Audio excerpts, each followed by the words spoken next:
Selamat datang ke Peachtree Morning Show dari DCI. Cara bijak untuk mula hari anda. Selamat menonton. Selamat kembali. Selamat hari Jumaat 17 hari bulan April. Aluk-alukan pasangan saya hari ini, Norm dan Geshi Michael. Sungguh gembira bersama di sini. Nama saya Seiji. Hari ini kami ada satu soalan yang istimewa. Saya sangat suka soalan ni kerana saya juga ada masalah ni. Mari kita dengar soalannya. Halo semua, nama saya Alessandra. Saya tinggal di negara Jerman. Soalan saya mengenai perasaan cemburu. Saya masih baru dalam sistem benih ni dan saya tengah ambil kursus tentang wang oksigen. Semasa kursus ni, saya dapati saya sangat sering rasa cemburu atas kejayaan mereka dalam perniagaan, kekayaan, perhubungan mesra dan sebagainya. Jadi saya nak tahu bagaimana tanam benih untuk kurangkan rasa cemburu ni, serta dari mana perasaan ni datang. Terima kasih. Baik, ni soalan yang sangat bagus bagi saya rasa cemburu sekurang-kurangnya sekali-sekali. Oh tak. Sebenarnya mungkin setiap 3 jam atau setiap 2 jam. Kadang-kala setiap 1 jam juga rasa cemburu.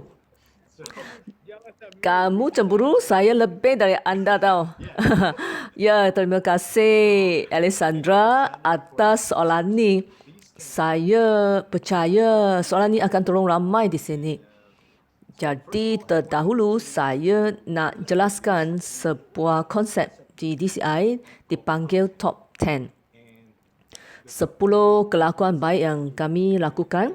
Pada asalnya ia datang dari 10 kelakuan buruk. Salah satu daripadanya ialah rasa cemburu terhadap orang lain. Ini bermaksud inilah satu-satunya masalah yang sangat-sangat lazim. Saya nak belajar lebih lagi tentangnya. Tapi dahulu saya nak dengar pendapat anda. Contohnya saya belajar konsep ni di tahap 10 DCI di mana cemburu dan marah adalah saling berkaitan. Tapi pada saya hubungan antara kedua tu tak begitu jelas. Jadi saya nak tanya Geshi Michael, bolehkah anda beritahu kami lebih lagi? Baik. Pastinya perasaan cemburu dan benci ni sama kerana inti pati perasaan cemburu. Buddha kata terdapat 84,000 perasaan negatif di minda kita.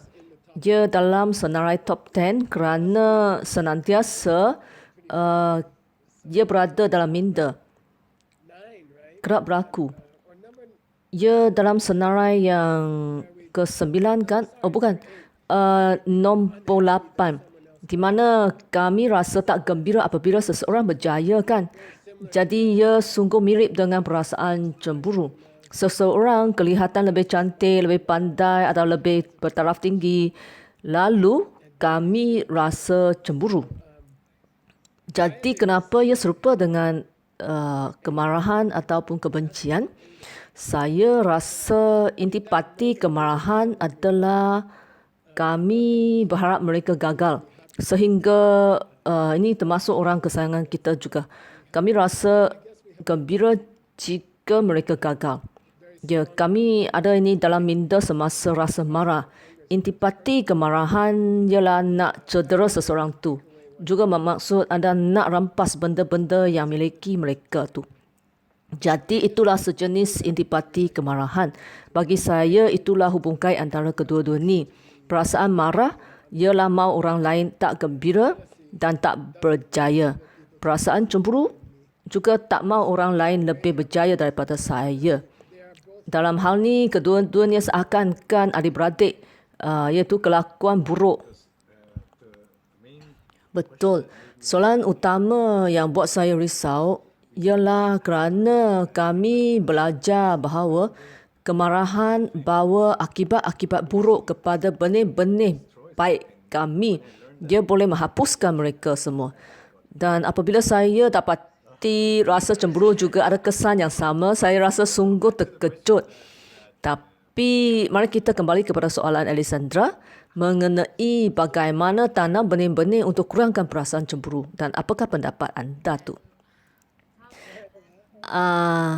Saya rasa yang penting ialah ingat hukum benih pertama. Jika kami tanam benih tembikai, kita akan dapat buah tembikai. Jadi, jika saya cemburu, mereka yang lebih berjaya, sihat atau cantik, apa-apa yang mereka ada tu. Dan jika saya ingat hukum benih pertama, iaitu kita dapat apa-apa yang kita tanam. Jadi, apa yang mereka dapat tentulah datang dari usaha mereka. Dengan ni, saya menjadi lebih tenang.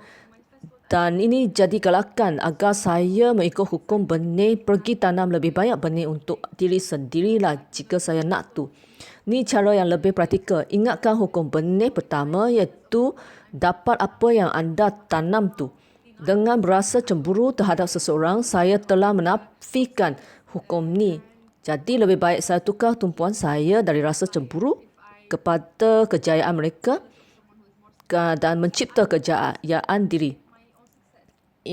Inilah tak senang. Saya bukan pakar dalam hal ni. Kadang-kadang saya juga dapat bila lihat gadis jelita berjaya menjadi kurus dan gambar itu ada di Instagram. Saya rasa cemburu jugalah. Lepas tu saya ingat hukum benih pertama dan saya kata biarkan dia yang berusaha menanam benih. Kan? Tahniah kepada mereka. Ya, saya teringat sesuatu. Alessandra serta mereka yang rasa cemburu, pertama ucapkan tahniah kepada diri sendiri kerana diri sendiri sedar akan rasa cemburu tu. Langkah pertama ialah kita mesti sedar bahawa kita ada masalah cemburu ni. Jika tak sedar, pasti tak dapat lakukan apa-apa kan. Oleh itu, pertama sekali tahniah sebab anda sedari rasa cemburu. Ini memang penting, tapi susah untuk sedar tentang hal ni. Saya ni tak dapat rasa cemburu apabila dia berlaku tau. Kena ingat ni. Sekarang kami bincangkan tentang hukum benih. Hukum ketiga ialah benih mencipta alam sekitar kita. Ini memang serupa dengan apa yang Nur kata tadi, di mana jika saya nampak kejayaan seseorang tu, lalu rasa cemburu, ni bermaksud saya lupa fikir dengan kecerdasan kamik. Ini bermakna saya dapat nampak mereka berjaya kerana benih-benih kejayaan saya bercambah. Dengan tu, saya rasa geran atas kejayaan seseorang kelakuan tu. Jadi, benih kejayaan bercambah sekeliling kita. Ia bermaksud sesuatu bagus akan berlaku di sekitar kita. Betul, kejayaan tu mendekati kita dah. Saya rasa ni memang senang cakap.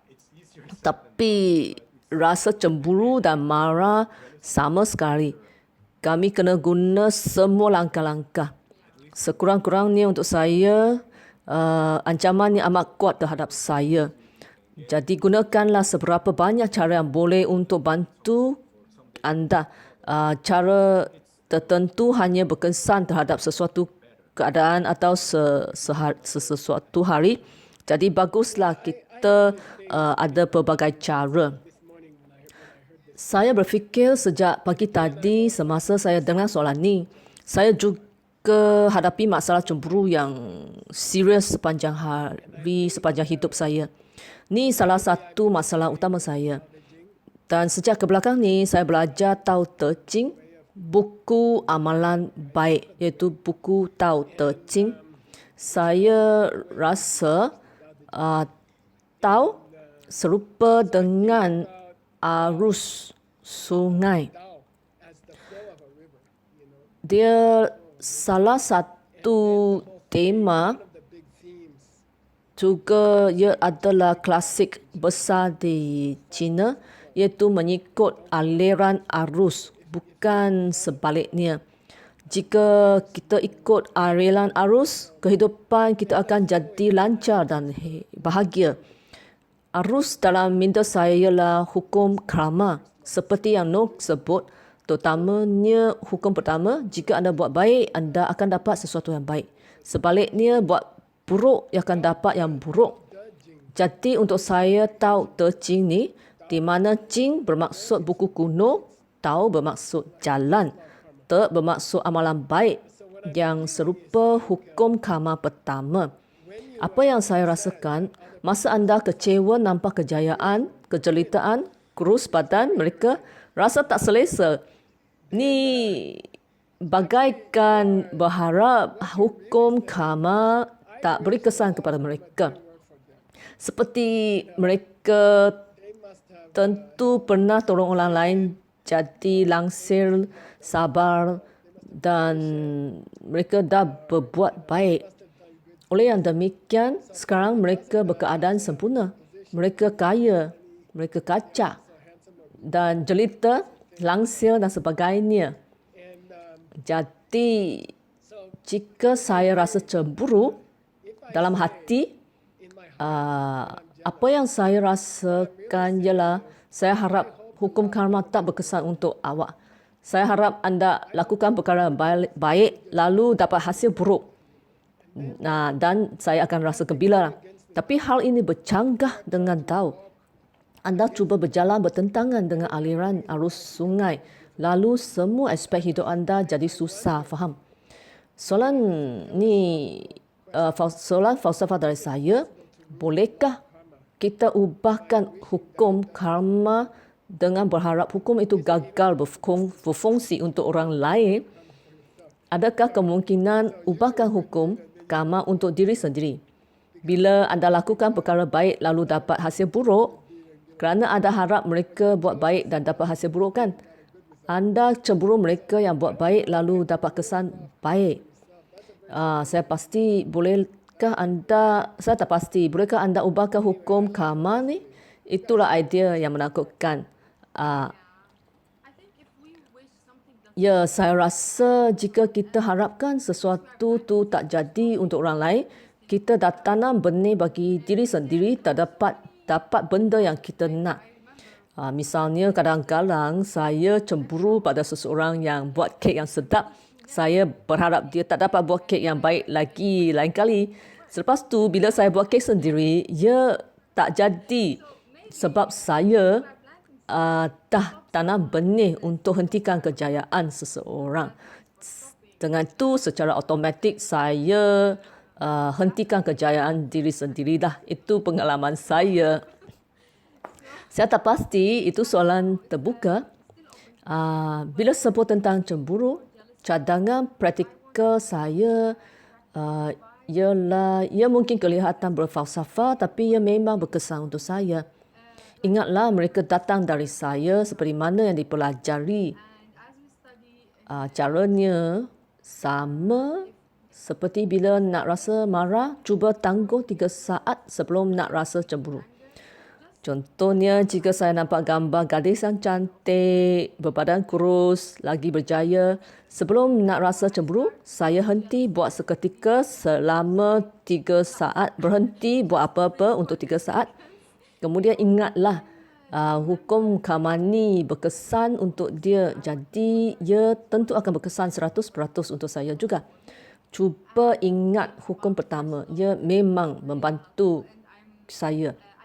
Dulu saya selalu cakap saya tak cemburu, tapi hakikatnya bila saya cakap demikian, saya bertempung dengan gelombang cemburu pada keesokan hari. Saya sedar betapa bodoh bila saya cakap saya tak mengapa dan saya cinta mereka. Sebenarnya hati saya tidak tu.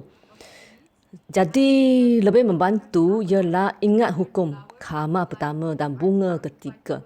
Maksudnya jika saya dikelilingi orang yang berjaya, tapi saya cemburu, ia bermaksud kejayaan itu dah menghampiri saya. Saya akan berjaya tak lama lagi. Baik, saya juga fikir satu cara yang berkesan untuk saya, iaitu cuba ingat kembali tentang kemarahan. Dalam sistem benih, cemburu dan marah memberi hasil yang serupa, iaitu mereka hapuskan benih-benih baik kita atau sekurang-kurangnya sebahagian daripada mereka. Saya rasa setiap orang dalam rancangan ni cuba lakukan 4 langkah tanam benih. Perasaan cemburu dan marah ini ialah satu hal yang paling buruk kita lakukan untuk menyebabkan kegagalan kita. Jadi kedua-dua perasaan cemburu dan marah ni memberi hasil buruk yang sama. Bagi saya suka ada panduan untuk diri sendiri dengan beritahu diri semasa lakukan 4 langkah untuk capai matlamat. Setiap kali kita rasa cemburu, dia hapus semua benih-benih baik kita. Ini seperti usaha berdiet pada waktu siang dan makan kek pada waktu malam. Ya, meraihkan selepas berjaya. Ya, seperti berdiet 3 hari, manakala makan roti pisang pada hari keempat. Seperti saya kata, jangan hanya pilih satu cara, tapi cuba pilih beberapa cara dan cuba setiap hari. Kami perlu semua cara dalam kotak-kotak alat cara itu untuk mengatasinya. Apakah pendapat anda, Gishi Michael? Saya sokong idea anda, Seiji. Saya suka sebab saya cemburu kerana saya seorang yang berego, Gishi Michael. Saya harapkan pujian, saya harap mereka suka saya, gembira bila mereka kata saya sungguh bijak. Jadi saya suka cara Seiji. Saya ni nak dapat kepujian atas kejayaan orang lain. Katakan jika saya nampak Seiji ni bijak, no fasih berbahasa asing, saya pula fikir, oh, sebenarnya mereka ni tak begitu pintar lah, kerana akulah yang ada benih-benih hebat untuk nampak kepandaian mereka. Terima kasih Gishi Michael kerana kamulah yang mencipta mereka berdua. Lalu saya pun tak perlu cemburu pada mereka. Anda faham maksud saya? Saya suka cara itu di mana saya mengambil kepujian atas kesemua pencapaian orang lain agar tak berasa cemburu. Ini sesuai untuk saya kerana saya masih berkedudukan di tempat pertama. Saya gembira atas kedudukan pertama anda kerana anda ni wujud dari tempat pertama saya ni. Oh, hebatnya. Mari kita buat rumusan. Ya. Soalan hari ini ialah apa penyebab rasa cemburu dan dari mana perasaan ini datang serta bagaimana tanam benih untuk kurangkannya. Pertama, bergembira yang anda sedar akan rasa cemburu. Ini merupakan langkah yang paling susah bagi saya. Kedua, kami dah beri banyak cara. Gishi Michael baru sebut jadikan mereka sebagai sebahagian daripada benih-benih kami. No kata tahan 3 saat agar tangguh masa nak rasa cemburu sehingga tak ada rasa cemburu lain kali. Ingat hukum benih pertama, kejayaan adalah hasil usaha dulu. Jadi jangan nafikan benih-benih itu. Lagi terakhir, fikir tentang langkah-langkah pencegahan. Jikalau rasa cemburu dan marah ia bertentangan dengan plan 4 langkah, jika nak berjaya, jadikannya motivasi untuk hentikan mereka. Saya bercadang guna kesemua cadangan yang dituju hari ini. Cuba gunakan satu demi satu pada waktu yang berlainan dalam sehari agar dapat kesan mana satu yang lebih berfungsi. Secara perlahan-lahan perkara ini akan berubah. Lagi ingat kisah pen. Cuba gantikan seseorang dengan pen. Walaupun ia sukar, tapi cara ini tertanam benih kecil dalam minda untuk bolehkan kita lihat mereka yang kita cemburu ni sebenarnya datang dari benih kita juga. Senang cakap tapi susah nak ingat waktu tengah marah kan. Jadi setiap masa ketika dalam keadaan tenang dan gembira, cuba lihat pada sebatang pen lalu fikir macam mana benih membapa semua benda ni. Kan?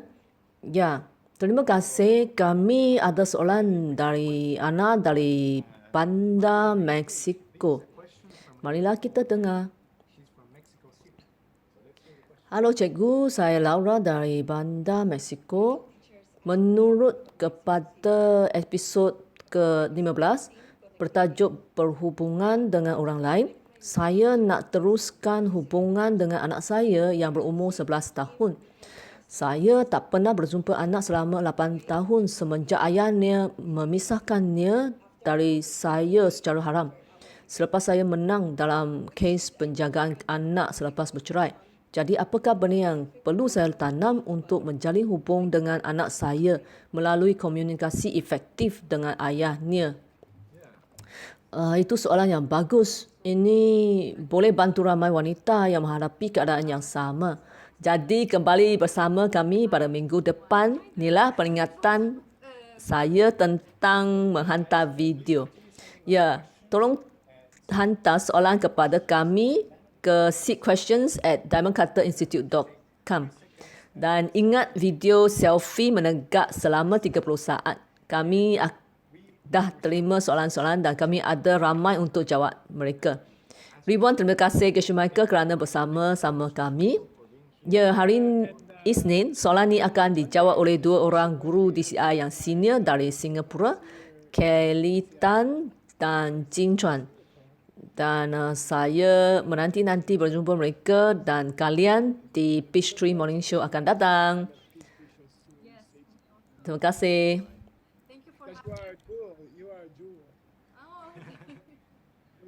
Baik. Semoga dapat hubung minggu yang hebat. Bye-bye. Terima kasih menonton Peachtree Morning Show. Jumpa lagi.